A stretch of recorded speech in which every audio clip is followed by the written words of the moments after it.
Alright, do-it-yourselfers, today we're doing a repair on a Maytag Bravos XL, so let's get to it.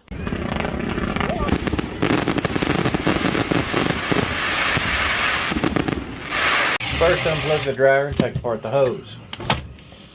Now take all the screws out of the two cover plates on the rear of the dryer. Also remove the two screws holding the upper half of the dryer on. Now gently pull back on it to unlock it. Once it's unlocked, push the top lid of the dryer back about an inch or two. Then reach in here, unplug your wiring harness, remove your lint filter, and start taking apart all the fasteners on the front half of the dryer. Now make sure when you're doing this, you're standing in front of the door so it doesn't fall over and bust your door. It should be resting on two metal clips. Take a flathead screwdriver, pry up on those clips. Then you'll be able to gently remove the face plate of the dryer. The next thing I want to do is go ahead and unplug all these wiring harnesses that will be attached to other things we're going to be moving. We're going to be removing the cover plate right here. Once that last one comes loose, this will just fall right off here, move it out of the way. Front side here, you got three different rollers on this one. You got one here, you got one right down here, you got one over here. And then there's the two in the back, so this one has five altogether. I'm going to go ahead and show you what the bad one looks like on the back half of this dryer, which is located about right there. Right there it is.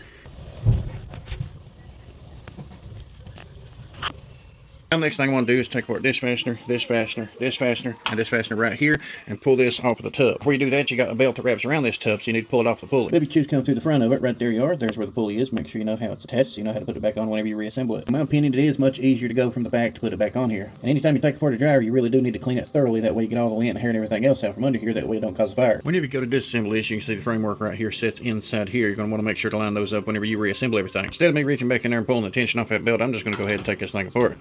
As you can see, I got all the fasteners off this, and I did not take the tension off of this because the belt is wrapped around this tub right now, which is sitting on the rollers, which is sitting on this. So the moment that I pull this up and out of here nice and slow and tilt it downward to remove it, I'm going to pull it off the tub, pull it off the rollers, relieve the tension off the belt all at one time. All you got to do is gently lift up and out and set down this side, and then do the same thing over here, lift up and down, and it will relieve pressure on that pulley beneath it. What I've got to do is gently wiggle it. I'll put my hand on the inside of the tub here and push up.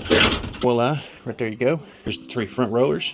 This one's also a little bit stiff, but you can see it gets all this hair in behind it there, and that will slow down your tub. That'll also wear out your belt, slow down your dry time, wear out your pulleys, impact the heating element. So this all stuff you're going to want to clean up, do maintenance on anyway. I'm going to remove this support bar right here simply because I don't want to bend it.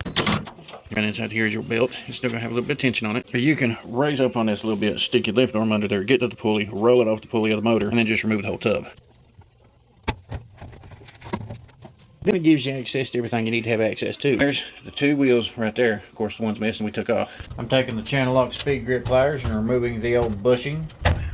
The old support rollers are held in place by a plastic triangle clip. I still prefer the old school snap ring method myself. Now once you remove the rollers, you want to make sure that all the hair and debris and anything else on that shaft is out of the way. You want to clean everything up, make it nice and smooth for the new rollers that you're going to install.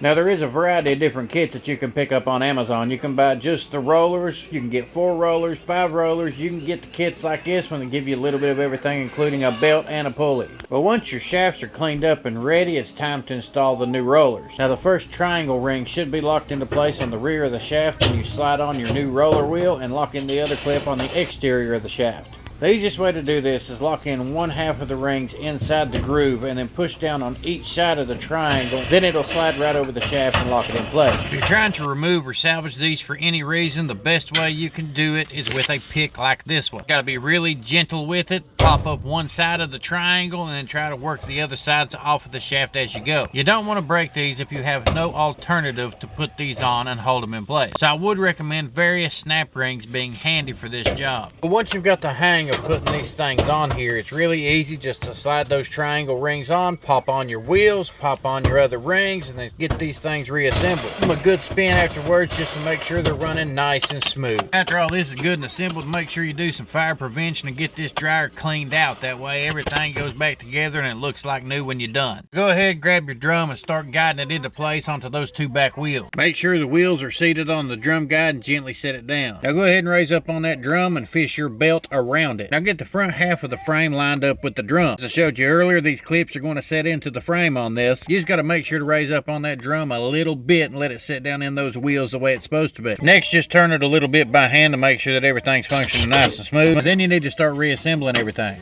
I will put a few different tips here on screen. You can pause the video throughout if you would like. I assume if you're a do-it-yourself watching this, you're plenty capable of reassembling the dryer the way you took it apart. I do recommend using a Phillips head screwdriver to run these two Phillips in right here because it is plastic that you're running into. You don't want to strip it out. Two bent hooks on this that acts as a guide for the lid. Put it in, lock it in place, go ahead and fasten everything down, and then remove your back cover. Come down to the lower right side of the dryer to get access to your pulley system. Fish your belt around through there the proper way and then hook it up the way you took it off. Go ahead, reassemble it, turn it on, test it out. It's running nice and smooth, no more thumpity thump thumps. If this video helped you out, make sure you pop that clutch, subscribe, check out these other social media platforms, get to doing that blue collar hustle.